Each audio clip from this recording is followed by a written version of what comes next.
Be me, Greta, 32. Living the life I was always told I should want. Got the great job in marketing, senior level, people listen when I talk in meetings. Got the nice apartment in a trendy part of the city, the kind with exposed brick that costs way too much. Financially independent, I don't need a man to pay my bills, and I make sure everyone knows it. My social media is a curated masterpiece of success, brunch with the girls, and strong political statements. Everything is perfect except for one glaring, infuriating detail. I am completely, utterly single, and it's starting to really get to me. It's not for a lack of trying. My evenings have become a ritual of swiping through a digital meat market of mediocrity. My thumb gets a better workout than most of the guys on these apps. Let's see who we have tonight. Profile 1, guy holding up a giant fish. An immediate no. What am I supposed to be impressed by? Your ability to outsmart something with a pea-sized brain? It just screams, I have no personality. Swipe left. Profile 2, a series of gym selfies, each one more ridiculously posed than the last. His bio says, just looking for a partner in crime. I can already tell his only crime would be stealing all the mirrors. Narcissism is not a good look. Swipe left. Profile 3, 6'2", because apparently that matters. Oh, the passive aggression. Yes, it does matter. Don't shame women for having preferences when you have a whole list of your own, I'm sure. The fragility is palpable. Swipe left. Profile 4. Seems okay, decent job, nice smile. Bio says he's an easygoing guy who avoids drama. Red flag. That's code for, I want a woman who never has an opinion and won't challenge me on my problematic behavior. He wants a decorative plant, not a partner. Swipe left. This goes on for an hour. I pour myself a second glass of wine, feeling that familiar mix of frustration and despair. It's not me. It can't be me. I'm successful, I'm intelligent, I'm politically aware, I'm in good shape. I'm a catch. The problem is the dating pool. It's not a pool, it's a shallow, murky puddle. The market is saturated with emotionally stunted man-children, guys who peaked in high school, and men who are just terrified of a strong, successful woman. They say they want an equal, but the moment they meet one, they run for the hills. They're intimidated. That has to be it. The next weekend, I'm out for brunch with my friends. It's our usual routine. We complain about work, talk about the latest shows, and then, inevitably, we get to my dating life. It's my turn to vent. I'm telling you guys, it's a wasteland, I say, pushing my avocado toast around my plate. I went on a date last week. A date. A minor miracle. What was wrong with him? One of my friends asks, already knowing there was something wrong. Where do I start? He was a perfectly nice guy on the surface, an architect, good conversation. So, what was the problem? The check came, and he just looked at it, and then he looked at me, and he said, should we just split this? My friends groan in solidarity. No, he didn't, says the other one. He did. I was horrified. It's not about the money. I could have bought the whole restaurant. It's the principle. It shows a complete lack of chivalry, of a provider instinct. It's a test, and he failed, miserably. You're right, that's a huge red flag, one of them agrees. Exactly. So I paid for my half, said a polite goodbye, and blocked his number before I even got to my car. I continue. And he's not even the worst. The guy before that, we were having drinks, and he started telling me how stressed he was at work, like really getting into it, complaining about his boss, his long hours. He was just dumping all of his negative energy on me. Ugh, emotional baggage on the first date, my friend nods. Right? I'm looking for a partner, a rock, not a project. I don't have the time or energy to be someone's therapist. It's like men have forgotten how to be strong. They've become so weak, so emotionally needy. It's a total turnoff. We talk for a bit longer, and I list off a few more examples of recent failures. The guy who was shorter than his profile said, the guy who used the wrong fork at dinner, the guy who didn't seem to have a strong opinion on climate change. The list is long and varied. Finally, after I've exhausted my complaints, there's a moment of silence. One of my friends, the more diplomatic one, sips her mimosa and looks at me thoughtfully. Greta, she starts, choosing her words carefully. You've been saying this for a while now, that the problem is all the men. Because it is, I state defensively. I know, but have you ever thought about maybe talking to someone, professionally, Not because there's anything wrong with you, but just to get a different perspective. Maybe a strategist to help you navigate this whole mess. I stare at her. A therapist? Is she serious? You think the problem is me? I ask, my voice cold. No, not at all. I just mean, you're a strategist at work. You analyze problems and find solutions. Why not apply that to your personal life? Maybe a professional could spot a pattern you're not seeing. My other friend chimes in. She has a point. It couldn't hurt, right? Just to talk it out with a neutral third party. I'm initially insulted, deeply. They're supposed to be on my side. They're supposed to just agree with me. But then an idea starts to form in my mind. A therapist, a neutral party. What if I went to a male therapist? A man, someone from the other side. He would have to be objective. He's a doctor. I could lay out my case, all the evidence I've collected over years of terrible dates, all the examples of toxic masculinity and emotional immaturity. And he, as a man and a professional, would have to concede my point. He would have to validate my experience. It would be the ultimate proof. I could finally get an expert opinion confirming that I'm right, that the problem isn't me. The idea grows more and more appealing. You know what? I say, my mood shifting.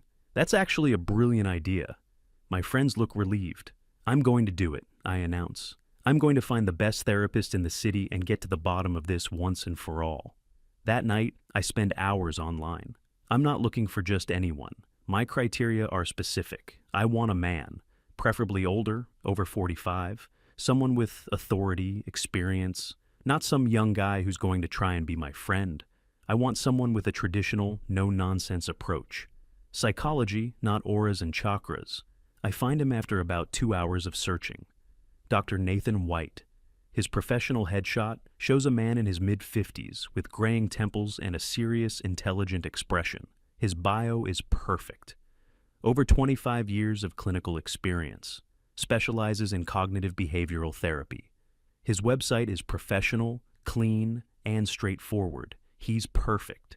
He looks like someone who deals in facts, not feelings. I book a session for the following week. I spend the next few days preparing. I actually make notes on my phone, a list of my non-negotiables and a partner, a list of recent dates and the exact reasons for their failure. I'm treating this like a client presentation. I'm going to walk in there, state my case, present my evidence, and win. The day of the appointment arrives. I dress carefully, a smart, professional outfit, powerful but feminine. I want to project success and confidence. His office is in a nice old building downtown. Inside, it's exactly what I expected. Quiet, tasteful, masculine, dark wood, leather chairs, shelves full of thick books. No clutter. Dr. White comes out to greet me himself. He's exactly like his picture, tall, composed. He has a calm, deep voice. He leads me into his office, and I sit in the leather chair opposite his desk. There's no couch, which I'm grateful for. This isn't about lying down and talking about my childhood. This is about solving a problem. He sits down, picks up a pen and a notepad, and gives me a calm, neutral look. So, Greta, he says, his voice even, tell me what brings you here today. This is it. Showtime. I take a deep breath and launch into my prepared opening. Dr. White, I'm here because I seem to have a problem that I can't solve on my own, which is unusual for me, I begin. I'm a very successful person. I'm a senior brand strategist at a major firm. I'm financially secure. I have a great social life. I'm healthy. By all objective measures, my life is in order. He just nods, listening, not interrupting. He makes a small note. The issue, I continue, lies in my romantic life, or rather, the complete lack of one. I've been single for the better part of 3 years, and it's not from a lack of effort. I'm on all the apps, I go out, I'm open to meeting people, but I consistently find that the quality of men available is shockingly low. I pause for effect. His expression doesn't change. I have standards, of course, I say. I think any self-respecting woman should. I've worked very hard to build the life I have, and I'm not willing to compromise on a partner. I believe a relationship should enhance your life, not detract from it. That sounds reasonable, he says, his first words since we started. Can you describe these standards for me? Perfect. He's walking right into my structure. Of course. I have a list, you could say. First, physical attraction is important. I'm active, I take care of myself, and I expect the same from a partner. For me, That means someone who is tall, at least 6 feet, preferably taller. I like to wear heels, and he needs to be in good shape. Not a bodybuilder, but someone who clearly respects his body. I look at him. He's just writing. Financially, I go on, he needs to be my equal at the very least. Ideally, he should be more successful than I am. Not because I need his money, I have my own, but because it speaks to his ambition, his drive. I can't be with someone I don't respect professionally, and frankly, I don't want to feel like I'm carrying the relationship financially. It creates an uncomfortable dynamic. Intellectually, he has to be able to keep up. I want deep conversations. I want someone who reads, who is culturally aware, who understands the nuances of the world we live in. He must be progressive. I could never be with someone who holds outdated patriarchal views. A partner has to be a feminist, full stop. Dr. White jots down another note. Progressive, I see him write. And emotionally, I say, getting to the most important part. This is where most men fail. He needs to be emotionally intelligent, open, a great communicator, not afraid to be vulnerable. But, and this is key, he can't be weak. He still needs to be a man, decisive, confident, a leader, someone who can take charge when needed. I want a partner, not another person I have to manage. I lean back in my chair, feeling like I've laid out my case pretty effectively. So, to summarize, I say, I'm looking for a tall, successful, intelligent, progressive, emotionally available, but strong and decisive man. It doesn't seem like an impossible list to me. It seems basic. All right, Dr. White says, looking down at his notes. You've described the ideal. Now, can you tell me about some of your recent experiences with men who did not meet these standards? You mentioned a few examples to your friends. He's good. He wants data. I can provide data. Absolutely. Let's start with the architect I mentioned. We'll call him Bill Splitter. The date was fine. The conversation was fine. But asking to split the bill on a first date is a deal breaker. It signals that he's not a generous person. It signals that he doesn't understand traditional courtship cues, which are still important.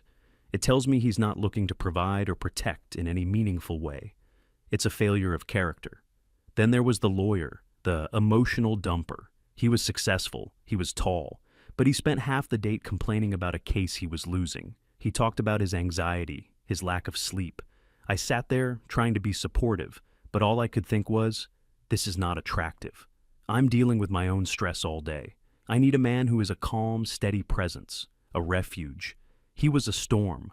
I don't need more storms in my life. What about the one who wasn't as tall as his profile claimed? Dr. White asks, his eyes not leaving his notepad. That's a simple one. Dishonesty, I reply instantly.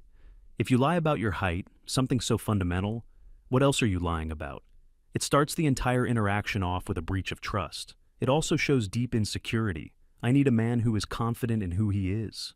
And the one who made the joke, he quoted a TV show that is notoriously problematic. I calmly explained to him why that kind of humor is harmful and reinforces negative stereotypes. I was trying to educate him, to have a teachable moment. He got defensive. He said it was just a joke and that I was being too sensitive. That's classic male fragility. He couldn't handle being challenged by an intelligent woman. He shut down. Again, a failure of character and intellect. I tick off a few more on my fingers. There was the guy who called me bossy when I suggested which restaurant we go to. The guy who didn't text back for 3 hours and then acted like it was no big deal. The guy who still had pictures of his ex on his social media from 2 years ago. Each one, I conclude, is a small data point that adds up to a larger picture. And the picture is this. Modern men are a collection of red flags. They are either not successful enough, not tall enough, not emotionally mature enough, not strong enough, or not progressive enough. They are riddled with insecurities and toxic behaviors inherited from the patriarchy. I finally finish. I've said everything I planned to say. My case is airtight. The evidence is overwhelming. I look at Dr. White, expecting a nod of agreement, a sigh of sympathy. I expect him to say, Greta, you're right. It sounds incredibly difficult. But he doesn't. He just sits there, silent for a long moment. He puts his pen down on the notepad. He looks up from his notes and makes direct eye contact with me for the first time in what feels like half an hour. His expression is still completely neutral, unreadable. I feel a tiny, unfamiliar flicker of nervousness.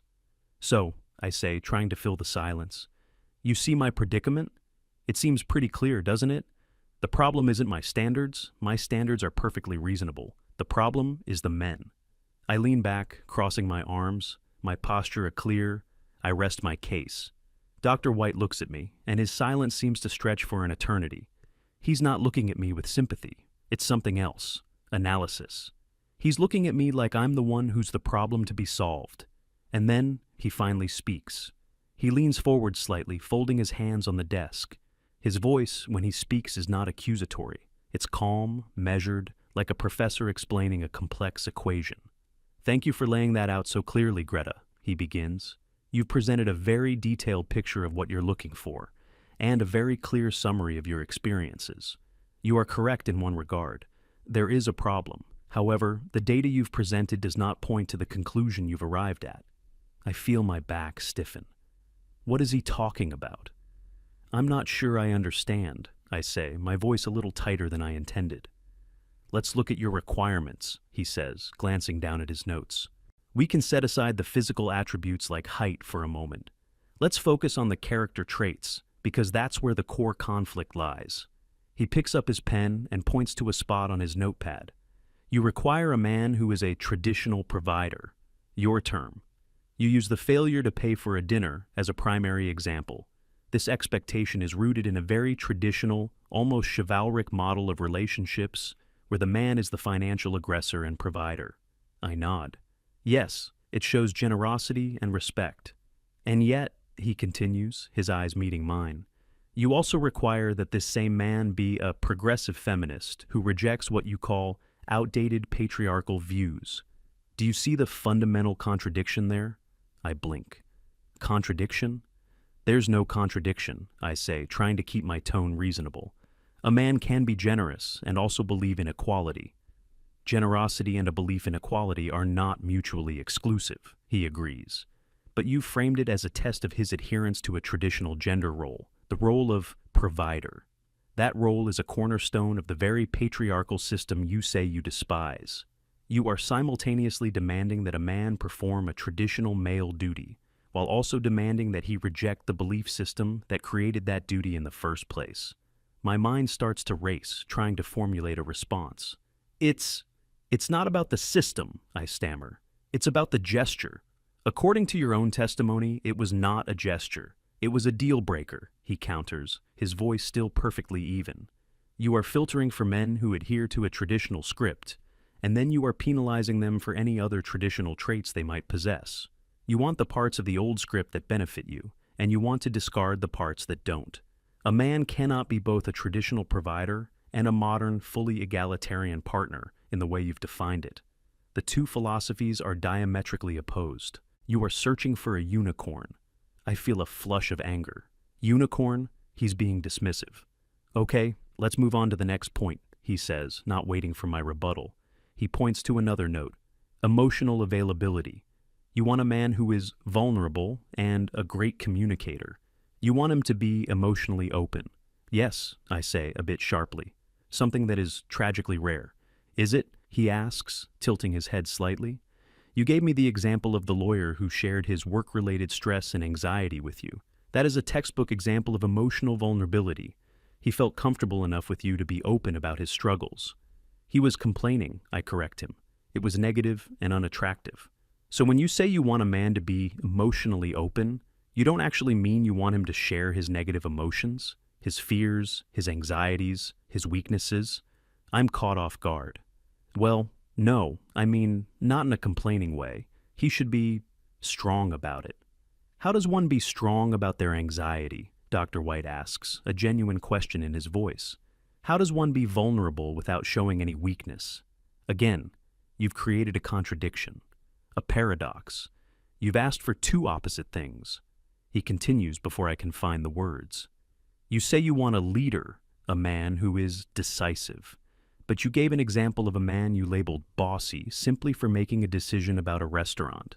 It seems what you want is not a leader, but a man who will expertly guess what you want to do and then present it as his own idea.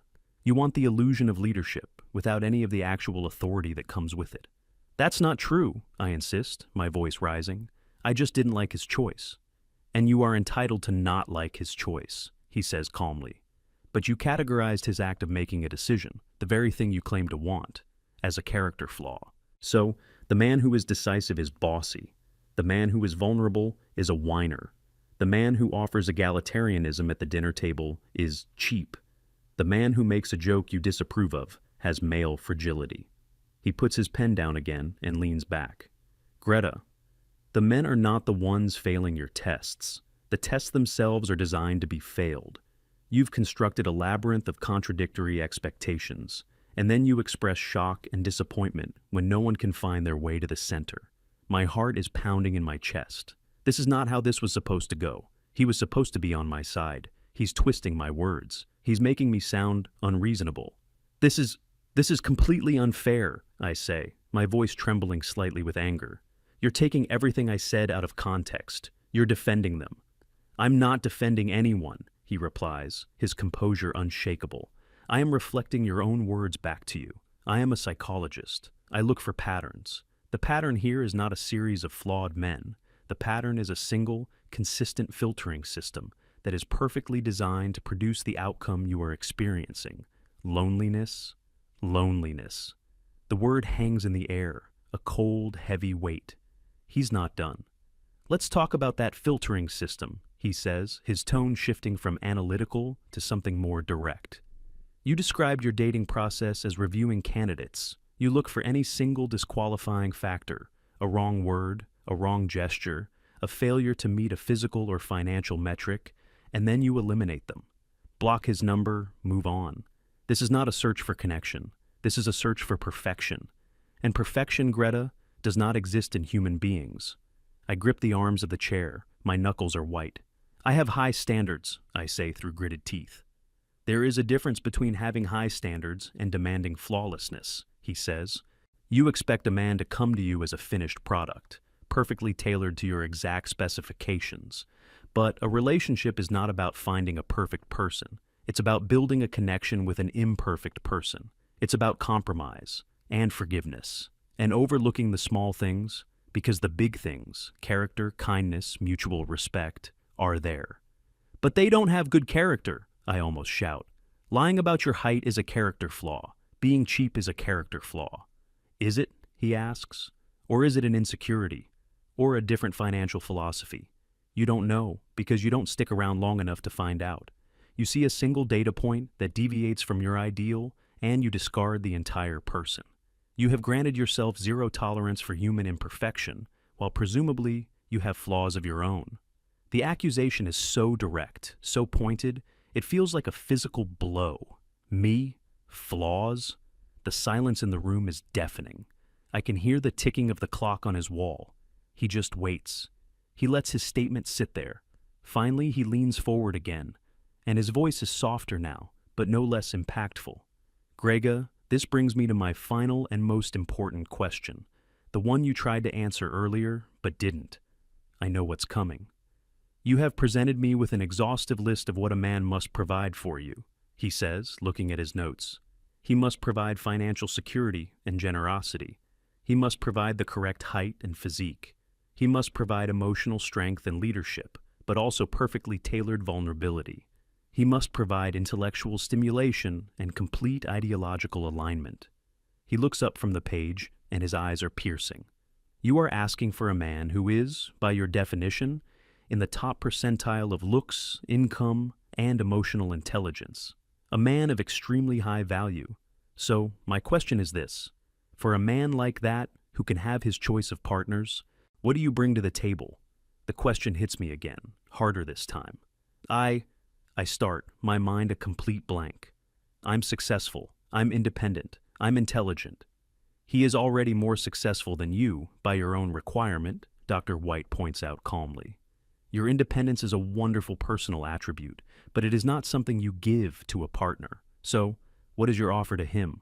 I offer partnership, support, a life with me.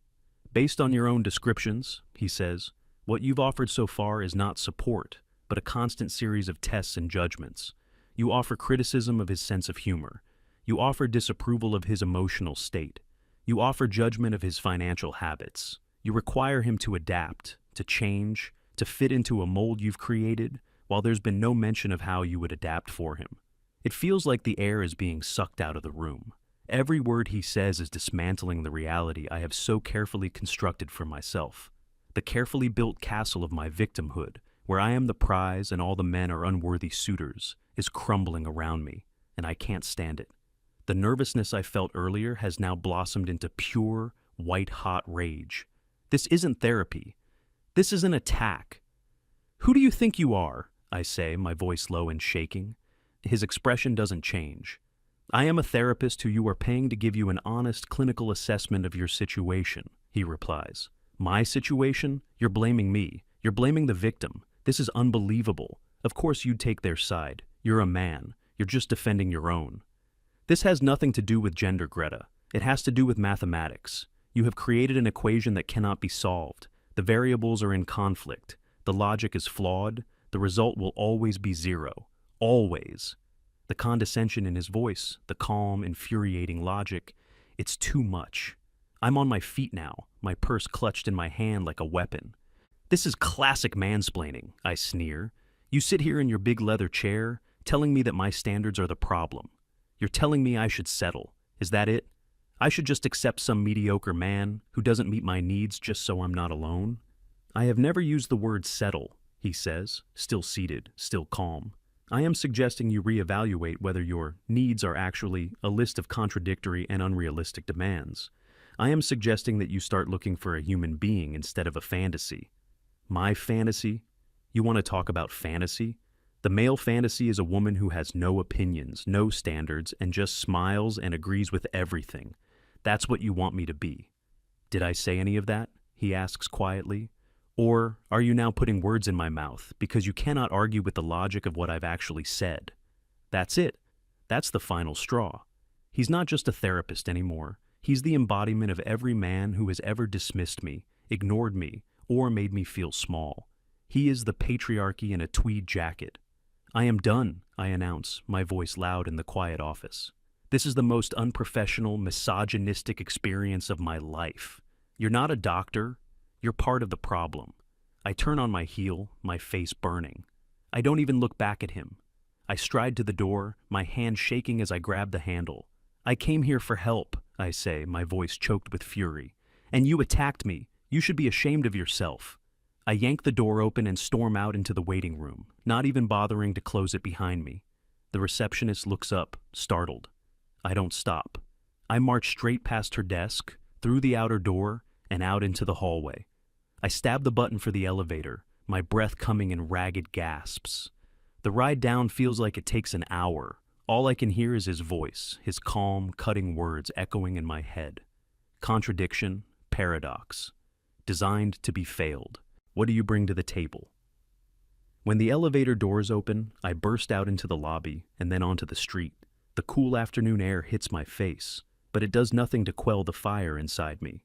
I walk, almost run, down the street, not knowing where I'm going. My mind is a whirlwind of justifications and rage.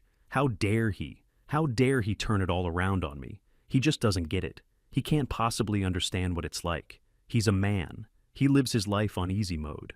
He has no idea how hard it is to be a woman navigating the world men have created. He's the problem, his whole mindset, that cold, unfeeling logic that completely ignores the lived experience of women. I get back to my apartment and slam the door shut.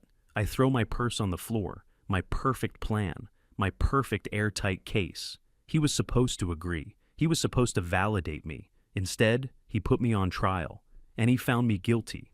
I replay the entire conversation in my head, but this time, I'm armed with my anger. His logic wasn't logic. It was a weapon used to silence me. His questions weren't questions. They were accusations.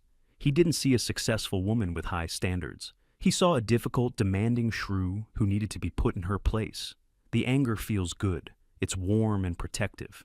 It's so much better than the cold, creeping sliver of doubt that tried to wedge its way into my mind in his office. I pick up my phone. I pull up his professional profile. I'm going to write a review that will warn every other woman in this city about this dinosaur, this misogynist masquerading as a therapist. But as my fingers hover over the screen, I stop. His last words echo again. The result will always be zero. Always. I throw the phone on the couch. I don't want to think about it anymore. He's wrong. He has to be wrong. I'm right. I know I am. I walk to the kitchen and pull a bottle of wine from the rack. It's going to be another night of swiping. This time, my resolve is even stronger. I'm not the problem. They are.